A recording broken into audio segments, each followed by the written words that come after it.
FX always seemed to have a precarious position in among SM Entertainment's lineup of groups.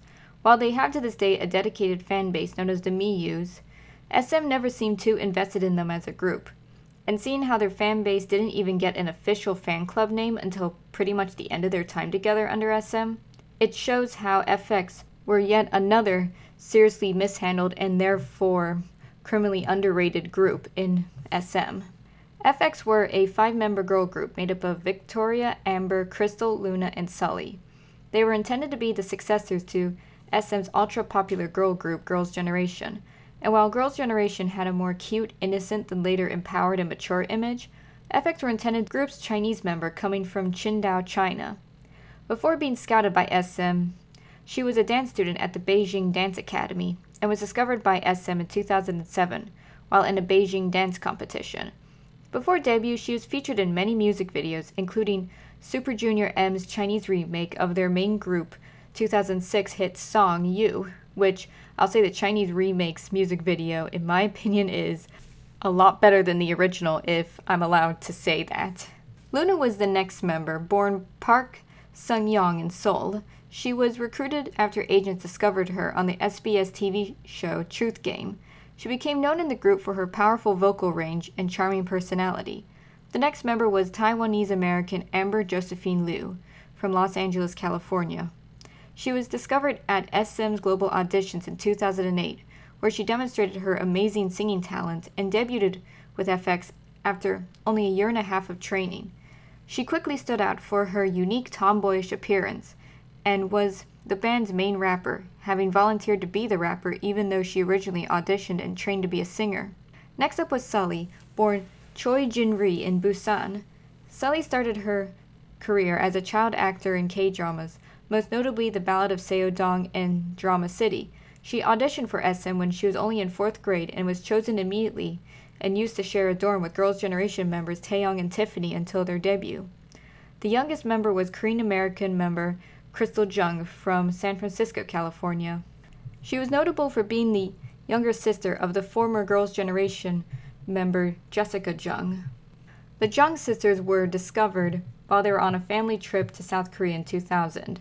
Krystal ended up having a cameo appearance in Shinhwa's Wedding March music video, and afterwards both Jung sisters were offered singing and dancing lessons so they could debut as stars themselves. However, initially only Jessica was allowed to go as their parents felt Krystal was too young at the time, though Krystal started appearing in ads in 2002, and she later joined SM in 2006, training for 3 years before her own debut with FX. So with 5 very talented young women, all unique in their own ways, and having an already established K-drama actress and a sister of an already very popular idol, many would have thought FX were a recipe for success. However, from my analysis and observations, having followed them since 2010, and looking into how their careers were handled, unfortunately I would say that there were many pitfalls that got in their way to their road to superstardom. They debuted in 2009 with the song La Cha Ta Ta, a song and music video that was designed to introduce the girls, showing dance sequences in front of a theater with their names listed on it, along with intercut scenes of the girls in individual rooms, which was meant to represent each member. Victoria was in a pink room for some reason, maybe because it was her favorite color, I'm not sure. Sully with a big teddy bear, which was really cute, and that's how they established her image to be. Krystal in a crystal room because, well, her name's Krystal. Luna sitting on a giant moon, in reference to her name, and Amber in a fire room, due to her fiery personality and the color of actual amber, though I find that a little convoluted, but hey, it still was pretty cool. I actually hadn't seen the video or listened to the song for years until now, but remembering it again, it was a cute song and a pretty decent debut, though I don't think it particularly made the girls stand out a lot. Amber's rap at the end was probably the best part, along with her emo hair, which was so 2009. I miss it so much. But right off the bat, I'd say SM really missed out on utilizing the other girls' talent, such as focusing on Luna and Krystal's vocals, or highlighting Victoria's dancing abilities, or even any of Sully's talents, a consistent mistake they kept making over the course of their careers. The next song they released was Chocolate Love, a single they made while collaborating with their sister group Girls' Generation for the LG Scion chocolate phone. It was actually the way I discovered FX after I watched Girls' Generation's version of the Chocolate Love song. I don't know which one I prefer because I just love them both in their own unique way. Like Girls' Generation's version was really like dainty and sweet and dreamy, and FX's was a bit more like in your face and seductive and whatnot. So I don't know, I've always just kind of been caught in between of that debate. Although I would say I did find FX's music video cooler, at least when I was a teenager. Now as an adult, I'm a little uncertain about it, seeing that it's supposed to be kind of sexy, and Krystal was like only 14 at the time, and Sully was 15, and Luna and Amber were about 16 or 17, and Victoria was about the only member who was of an appropriate age for a sexy concept. As a teen, you don't see it that way since I was around the same age as the girls at the time, and thought they looked so cool, but now I'm not so sure. They're not doing anything overt or showing anything they shouldn't, but still the whole vibe is just too sexy. And considering how old they were at the time, it just isn't very appropriate. But sadly, that's not an unusual thing in K-pop or entertainment at the end of the day. I mean, don't we all know about their history of putting teenagers, if not even children, in inappropriate situations, to put it very politely. The next song they released was Chew, which was another electro-pop song that I totally forgot about for years until I had to rewatch it for this video, and I'm so glad I did. Seeing it now, actually, I think it was a much better song than La Cha Ta Ta, since I thought it was a lot catchier and stood out a lot more, and the choreography was really energetic and upbeat, and actually the girls looked as if they were having a lot of fun while doing it. Little parts of the dance that particularly stood out was Victoria's flip, and the dance breakdown after Amber's rap. I like that Victoria had a little moment to show off her skills around there. Something that I wish was done far more over their career. I wish she had more little dance solos like other main dancers in other girl groups such as Stephanie from The Grace and Hyoyeon from Girls' Generations in their songs. But anyway, back to FX's song Chew. Again, the song was catchy and the lyrics sang about growing up and discovering life and first kisses with a reference to Sleeping Beauty, with lyrics such as just like her who woke up on the moment lips met, with a music video that referenced lots of different fairy tales. Sully was so cute in it, cuddling that frog plushie. The outfits in general were really cool in the video, and it was actually one of the few times FX had some decent styling, because there have been other music videos where it wasn't so on point. I actually really like the blue outfits in that birdcage set especially. I swear too, Amber looked the most girly in this video. Also, how could I forget Krystal's intro for Amber and how Amber just jumped right into it at her rap. No wonder why audience would go nuts at Amber's part. She's just so charismatic. The only criticism I had of the song was the fact they went a little too heavy on the auto-tune, and the fact that they could have tightened up on the English in Amber's rap. It was clearly SM's attempt to sound edgy with stuff like you wasting your time with a chit chat, but I'm like, nope, not cool. Sorry, but even as a teen, I found that funnier than cool. I mean, again, Amber must have been cringy knowing she's fluent in English. But I'm a bit off track, but with Chew, I'll say the only reason I felt the auto-tune was a bit too heavy was I just felt it covered up the girls' natural voices, which was a shame as they have such nice voices. And I know some would argue that sort of electronic type song requires a lot of auto-tune, but I think they could have gone a little easier on it to say the least. But hey, let's move on to their next song. New Abio was their first extended play released in May 2010. The lead single New Abio was super quirky, with lyrics singing about being different from the rest and being proud of just being themselves, basically making it into a quirky girls anthem. A lot of people still to this day don't know what New Abio actually means, though I've read in several places it means new blood essentially. Koreans and Japanese are really into blood types, believing that it's linked to your personality type. So Abio refers to the blood types A, B, and O, which I think all 5 of the girls have one of those 3 blood types. It's a little convoluted, but as a teenager, I thought it was really clever. Even though at the time I didn't fully understand the whole blood type personality thing, since in the West we focus more on star signs. This song is super weird and funky, and I love it to this day for being so funky. It's to this day one of my personal favorites by FX besides Chew, with the over-exaggerated rapping and chanting the audience cheers in the background in the video game-like tune. And the dance with over-exaggerating stomping and chunky movements, and of course the brief shirt lifts in the middle of the chorus. Kind of like what Rainbow did in A, which got them banned. I guess FX's one was so brief that the censors didn't find it too risque for their tastes. Although, the censors in those days sure are a lot more loose on it than YouTube is with terms like sexy. Oh well, who knows, probably I'll get demonetized again. But yeah, I said in my review for aespa's song Next Level, that song seemed to be a modern version of new Abio with the experimental sound and rapping.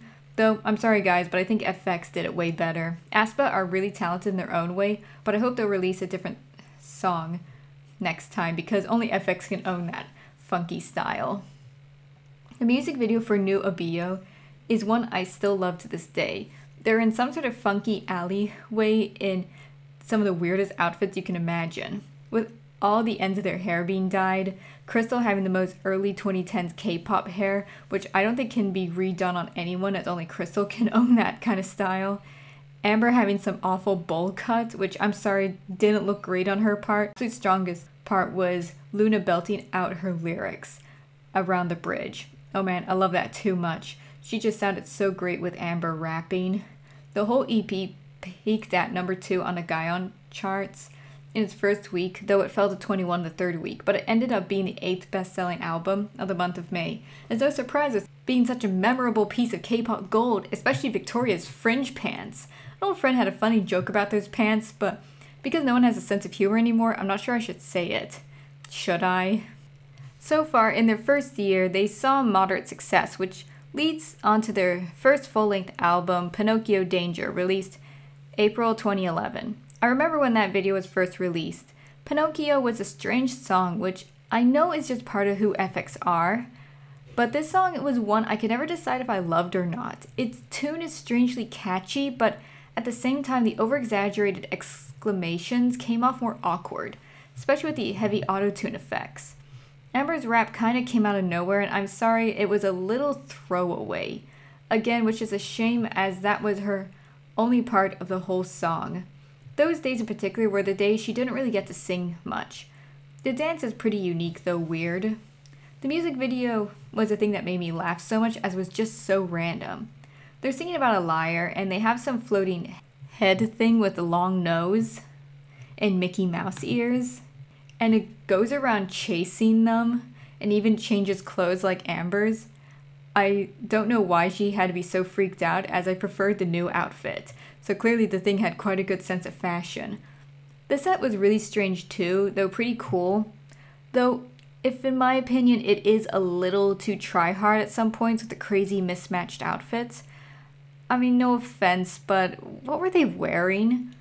I do feel a little frustrated with the video because I was hoping they'd interact with it a lot more, as they kind of just stand around staring at the floating pink thing, making weird faces at it, and they don't really do much else beyond that. They only interact at one point, too. But that was a phase SM was in at the time. Throw their groups into pretty random funky sets and make them pose and dance in it. No plot, nothing of interest really going on, though this video was actually slightly better for the time, since the girls at least interacted at 1 or 2 points, but beyond that, not really. But they did the Super Junior for a while too, especially between 2011 to 2013. And of course they did to FX. I mean, in those days you can really tell who the favorites were in SM at the time. The ones who got the better music videos. I mean, why are you gonna have a group if you're not gonna treat them equally? So moving on, the second single from the 2011 album was Hot Summer. And that too had similar problems. The song was a remake of a release by a German girl group, Monrose.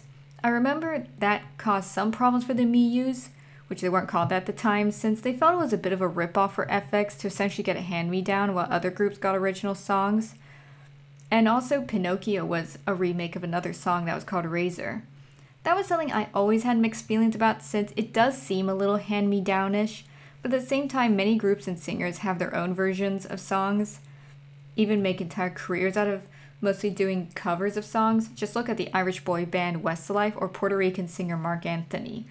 Both made their careers on doing covers, but more to the point, the song itself was pretty decent, though not without its flaws. Again, I felt it was too heavy on the auto-tune, and it didn't really help as the girls have such great voices, and I felt it kind of undermined them to have it constantly covered up in auto-tune. But darn, that chorus is way too infectious. Hot summer, a hot, hot summer. The music video, though, didn't suit the song. It's called Hot Summer, which you'd expect to take place on a beach or an amusement park with nice summery outfits like Sistar's Loving You. FX were dressed in some really summer inappropriate outfits. I've never been to South Korea, at least not yet, but I've heard from everyone that's been there that it's as hot as Florida is in the summer, i.e. super humid, and the girls are wearing jackets and leather.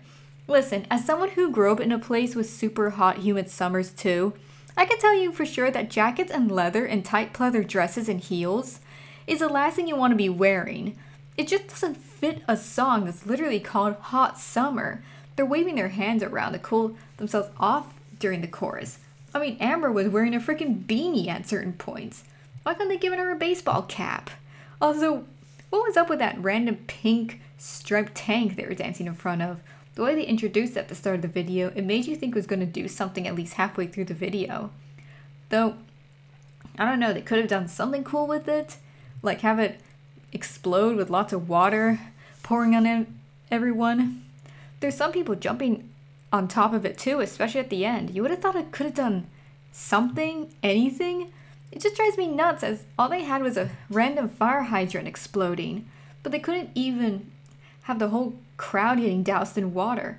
I'm sorry, this is such typical lazy SM production here. I'm sure if Amber was a producer or director, she would have made something 10 times more exciting on half the budget. I'm sorry, I have to rant about this video since it's one of SM's many wasted opportunities to have done something cool and exciting. Also, one more thing, that tank sure looks familiar to GD and Tops from Big Bang's knockout video. Yeah, I wonder if Simon and Martina from Eat Your Kimchi had a point when they talked about Mr. Brohoho back in the day. You know, the guy that runs a secret K-pop warehouse filled with the random K-pop accessories that all the groups rent for their videos. Because seeing if you follow K-pop over the years, you see a reoccurrence of the same sets and accessories and clothes. Heck, YouTuber Crazy Grace from Unpretty Rapstar even confirmed that, I'm pretty sure, in one of her videos. You know, if this YouTube channel doesn't work out, that's a pretty decent business idea. I bet this Mr. Brohoho was swimming in money. Anyway, I'm spending way too much time on this song, sorry about that. This one is just so much to talk about. The dance was okay, made sense of the fanning yourself move. I just think the ankle flailing looked a bit odd. And I can't forget Amber's iconic line, "Yeah, must be burning, 'cause I got you sweating in this weather, all the heads be turning. Yeah, you know I got it." I'm sorry, but as far as bad English raps and K-pop go, that one has to be the most iconic. Maybe that's how it peaked at number 2 on the Gaon charts and was a commercial success. Amber, you always save the day. Okay, moving on finally to probably their most successful album of their career, Electric Shock. The song was an electro-pop release which featured their rapping except less exaggerated, and sings all about the feeling of the shock of falling in love. It actually featured more of Amber singing, lackluster again. It shows the girls in a pretty electric room and shows them dancing with intercut scenes of them posing with random electric things like a defibrillator and a taser. And that's really all I can say about it. The dance is really cute, especially at the chorus, and so I'd give the choreography quite a high rating. Around this time, SM was really just being too lazy with their videos. While the sets were really colorful and pretty, it would have been so much cooler if FX actually interacted with what was around them. It looks like it could have been some cool video game themed video dealing with electricity. I get that they put so much SM probably thought at the time, whatever, make it aesthetically pleasing and move on. I'm sorry, but this video in particular is also where the stylist went really overboard with FX's costumes. It was all just too much. I mean, it looks as if SM was grabbing random stuff from either Mr. Brohoho's house, which, sorry, Eat Your Kimchi, I had to borrow that, or pulling what was left over with random mismatched outfits, random earrings in the shape of dinosaurs and bananas, or Amber wearing a fanny pack with a single sock with vegetables on it pulled together with army print shorts. I know diehard Miyus will probably think doing nothing but ripping on them here, but please, it grabbed them a few notable awards from Mnet's M Countdown and SBS's Inkigayo, as well as peaking at #1 on the Gaon charts. So despite Flower Woman's seemingly harsh critiques about the video and the costumes, I certainly can say the song garnered them a lot of praise, and rightly so. Which is why it doesn't make sense as to why their own agency was pretty neglectful towards them.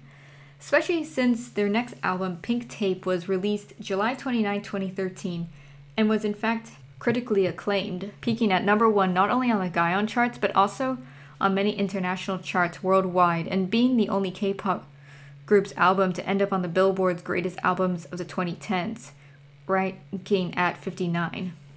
It was no surprise why, though, because first of all, I love the album cover. Just wow, it is so unique and really awesome looking. I mean, a pink VHS tape. I'm sorry, but that is too cool. The main single, Rum Pum Pum Pum, was so funky and exotic sounding. The beat and rhythm was so original in the best of ways, and Amber's rap for once was really strong and stood out the most. I couldn't help but like it so much. The dance was also really unique and intricate with lots of crisscrossing and cool hand movements. I know some people kind of thought it looked a little boring, but I personally liked it. The music video again was just typical SM laziness, which I think might have by then demoralized the girls a little bit. And the costumes were a little odd and random at some points, but not as bad as other times, like Pinocchio and Electric Shock. It was the start of them improving in the styling, but what really seemed to stand out for FX for their album were the notable composers that made some of their tracks, such as Shadow, that was written by a variety of people, such as British singer-songwriter Sophie Michelle Ellis Bextor and Kathy Dennis, and American producer Rob Fusari, and even another track was written by Amber herself called Goodbye Summer, which featured Dio from EXO and showed off her songwriting talents. Another notable track included a retro pop's non-title track No More, which borrowed the same tune from American singer Ariana Grande's song Boyfriend Material, which was intended to be on her Yours Truly album. Though the FX song lyrics were written by former CSJH The Grace member and SM soloist Dana. SM, you are really one for wasting talents. I thought I'd let you know that. The success then led them on to their last album as a 5-member group, Red Light, which was released July 7th, 2014.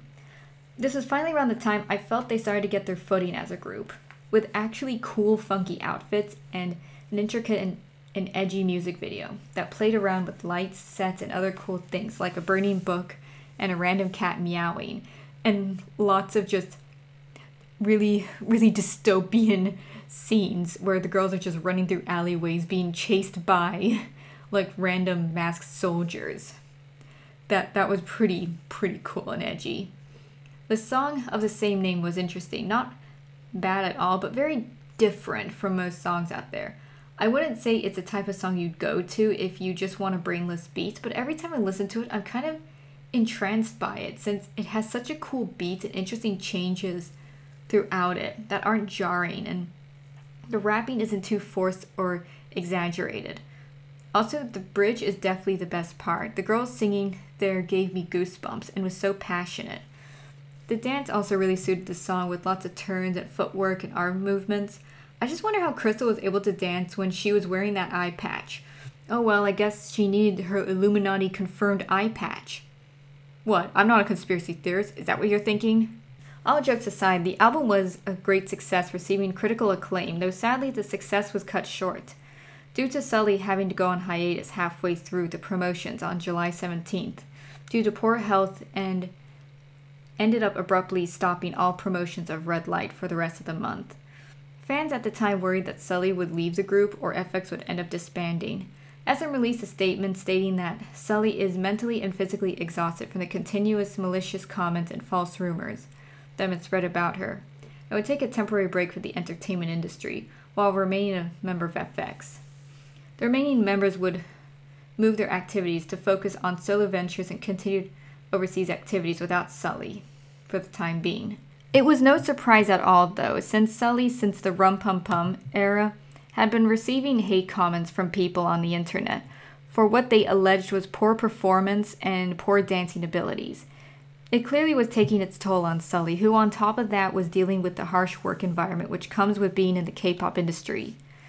And during her hiatus, unfortunately to add fuel to the fire, around in 2014, footage of Sully on a date with dynamic duos Choi surfaced online. Though both idols' agencies initially denied the relationship, it didn't stop the netizens from speculating. It wasn't until August 19, 2014 that both their agencies were forced to admit the relationship, and fans on both sides were less than happy with that. Sully had the image of being the cute little sister of her group even into her adult years, and Choi had a bad boy image, and seeing K-pop's impossibly high standards and the general disapproval, especially for idols with more innocent images, to be doing normal adult things like dating and going to the club. And on top of that, K-pop fans' general discomfort with their favorite idols dating, always wanting the illusion of availability no matter what, things did not go down well at all. And to make matters even worse for the couple, there was a 14-year age gap between them, which even the late star's mother allegedly expressed disapproval over. This garnered the pair a huge amount of criticism, with many leaving nasty comments whether or not Sully was a virgin, and even false rumors were being spread about her being pregnant outside of marriage. Choi wasn't spared any of the abuse either, with many accusing him of being a cradle robber and riding on Sully's famous coattails, despite the fact he was actually also an established and successful celebrity himself. All the abuse took its toll on Sully, and she eventually announced her departure from FX in August 2015, saying she wanted to focus on her acting career, though later she'd talk about how she felt the idol life didn't suit her, and it wasn't good for her mental health. After the departure of Sully, FX had been reduced to a 4-member group, but they managed to release one album as a quartet on October 27, 2015. Four Walls has, to this date, been their final album release. The girls collaborated with many producers and songwriters, including LDN Noise, Carly Rae Jepsen, The Stereotypes, Kenzie, and among many others. The album experimented with many different genres, including electropop, synthpop, EDM, UK garage, and house. It was received positively by many critics, peaking at #1 on the Korean Gaon charts, and even charted at #1 on the US Billboard World Albums chart, being their second album to chart on there after Pink Tape. The music video for Four Walls was really fancy and so creative, showing the four girls in what seemed to be different dimensions. Loads of creative shots, freeze frames, flowing scene transitions, all ending with Victoria at the end saving the teacup and that Amber was dropping. It personally is one of my favorite music videos by FX, and was a really good last release, especially in comparison to the rather lackluster, lazy music videos from earlier in their career. The song Four Walls itself is one of my favorites too by the group. It's cool, relaxing, and so hypnotic. Both the song and music video had the same vibe going on, which was mysterious and chill. The song's lyrics describe the love they share for each other as a band, and that they describe each member as a sort of different dimension, so to speak, like soulmates. And I'll say Amber's rap halfway through flowed in perfectly and didn't feel a throwaway at all. And the part where the song changes slightly around the bridge, it again felt really natural rather than sudden and forced like in other K-pop songs. It was all very sweet and unique as a concept and song in general. The dance too, which was only shown on the live stages, was great. It was really intricate, cool, smooth, and unique, with the hand movements around the head during the chorus, and all the really smooth, gentle movements all around. The outfits and styling were the absolute best ever in their entire career too. I can't get enough of all the outfits they're wearing in both the music video and the live stages. I mean, SM, this is the kind of thing you should have been putting them in over their time. They all look so beautiful and clean cut. I don't think I could even pick a single favorite. Overall, the release was perfect and incredibly unique, which is something I feel K-pop now more than ever needs. Which is why it was a shame SM ended up throwing them away. After the Four Walls promotions ended, it seemed as if FX ended up at a standstill. Victoria began pursuing a career in China, gaining a lot of modeling, variety, show and acting jobs there, and eventually debuted as a soloist in the Mando pop scene in 2018, though she released only singles until 2020 when she released her first solo album, which was met with a good amount of success, reaching #1 on China's QQ music chart after it sold 300,000 copies in the first weeks. Luna also started her own solo activities, where she starred as well in a few variety shows and dramas in South Korea, and even started up her own YouTube channel. She too eventually released a solo EP in 2016 titled Free Somebody. It received moderate success, debuting at #5 on the Gaon chart, and received good reception. As for Krystal, she too started an acting career, starring in dramas and collaborating with her sister Jessica, who by then had suddenly been kicked out of her group Girls' Generation over a dispute with her fashion brand Blanc & Eclair. Amber as well started doing solo activities, mostly focusing on music. She released her amazing debut EP, Beautiful, in 2015, where she wrote most of the tracks herself. The EP was met with moderate success, as well as gaining the #2 spot on the Gaon chart and #2 on the Billboard World Albums chart. After that, she released singles over the next few years, including Borders under SM Entertainment's project SM Station, and several singles alongside bandmate Luna, including Heartbeat and Lower. However, despite the EP and the song releases, Amber was really struggling during the course of those years. She posted a cryptic message on her Instagram in 2017 with just a blank space saying, "I've given my everything. I try to work things out, whether it be the creative or business. I've been doing everything myself for years so I can keep myself afloat, but in the end, I'm continuously neglected, hurt, and taken advantage of. I've been patient. The fans have been extremely patient, and I can't take it anymore, just sitting around waiting, being constantly rejected, and given false hope. I'm so tired mentally and physically, and this is where I draw the line. No more." Many fans, including myself at the time, took it to mean she was frustrated with being under her agency at the time, and was finally fed up with the fact she didn't have the creative control she wanted and wasn't being allowed to release more songs. It was very similar to Super Junior's unofficial member Henry Lau's Instagram post around the same time, where he seemed to complain that he was getting neglected and taken advantage of by SM. Amber, though, took it a step further, and I believe it was a week later, posted a black and white picture of her tattoo arm sleeve with another message which went into a bit more detail. "We don't have time for you. Every year I would stay at home for weeks because nothing was coming in. Instead of waiting for the past 5 years, I've been writing my own songs, making my own albums, producing, directing, and/or editing my videos, making concepts and styling, writing proposals and presenting marketing plans, and even looking for my own jobs, all so that I could do what I love for my fans. Even after 5 years, I'm given the same answer. They still tell me I'm not good enough. What more do I have to do?" By then, it was an obvious cry for help and calling out of SM not allowing her to do what she wanted to do the most. And most importantly, it really exposed the extremely restrictive nature of K-pop agencies. Sadly, at the same time, things weren't going too well for the former member Sully either. The years following her departure from FX, they were filled with many ups and downs, seeing Sully starring in many movies and dramas and variety shows, including the Night of Hate comments, along with that causing many controversies and pushing boundaries, such as openly dating and posting many controversial images on her Instagram, all of which would garner her loads of attention, both good and bad. Sadly, the cyberbullies never stopped, and they systematically targeted her, leaving all sorts of abuse and even spreading more false rumors, such as accusing her of drug use, especially after she starred in the crime thriller Real.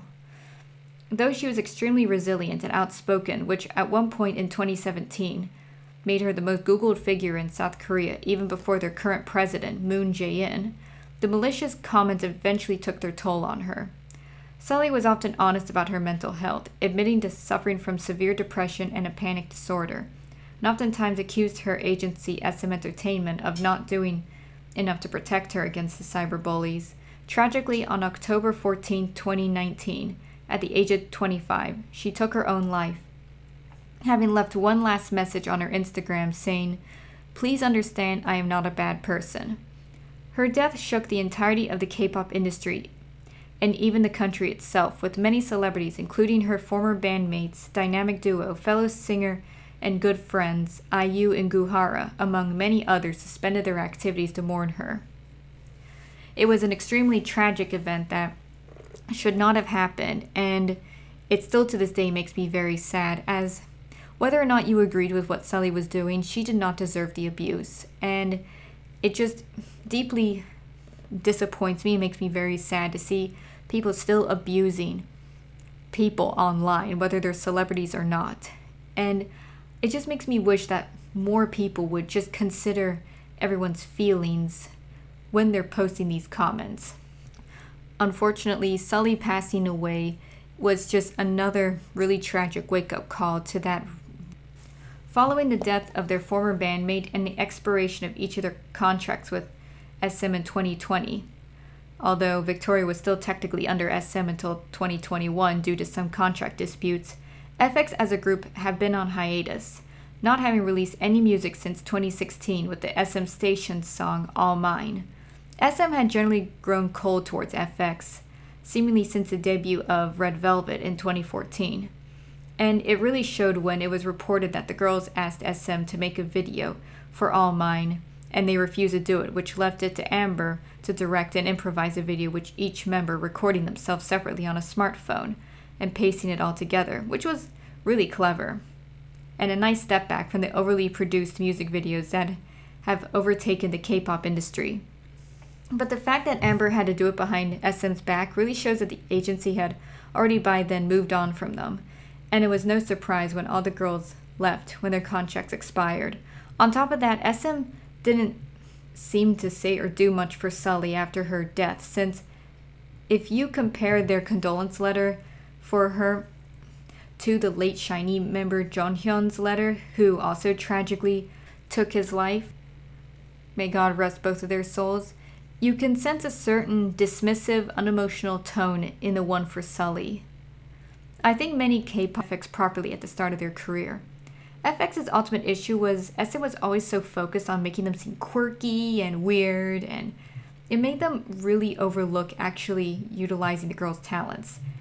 As you notice, I kept repeating when reviewing their songs, especially at the start of their careers, most of the girls' talents just weren't utilized enough. Victoria is a great dancer, Krystal and Luna are great singers, and Amber on top of that. And yet, none of them were ever really showing off their talents or their personalities. And including with Sully, who everybody kept alleging wasn't that talented at all, when in fact she was. And of course, with everybody constantly saying that Sully wasn't talented when it came to music, was it really that much of a surprise when she ended up leaving and quitting music for acting? But I believe in general, there was just way too much autotune and not letting the girls' natural voices shine, and Amber was greatly underused early on. Whenever they did covers of other bands' songs on shared stages, or even featured on other bands' songs like Super Junior's 2011 really funny non-title track, Oops, you got to see the girls' talents, and you even saw the girls actually a lot more engaged than in their actual songs. As I said, FX had the issue of SM constantly trying to push that experimental shtick on them, and as I said, I never understood why SM constantly wanted to force that quirky image instead of giving them dances that actually made them shine. Because especially if you look at the way the girls were at the very end of their careers, they actually looked somewhat bored in some of them. And they weren't very engaged. While if you look at, let's say, some of their really early dances and whatnot, they actually seemed way more engaged, and it showed off their talent a lot more. And on top of that, I keep emphasizing the styling too. It was hard even to get an impression of what their personalities were with those outfits. I'd say the outfits were a big point of failure, since the styling of the group is supposed to tell you who the individual idol is. The moment you look at this, or this, or this, you normally get a good idea of who the group are, and the personality of each member. When you get stuff like this, it doesn't really tell you anything. Even with Amber and her tomboyish looks, I couldn't get a sense of who she is, at least at the start.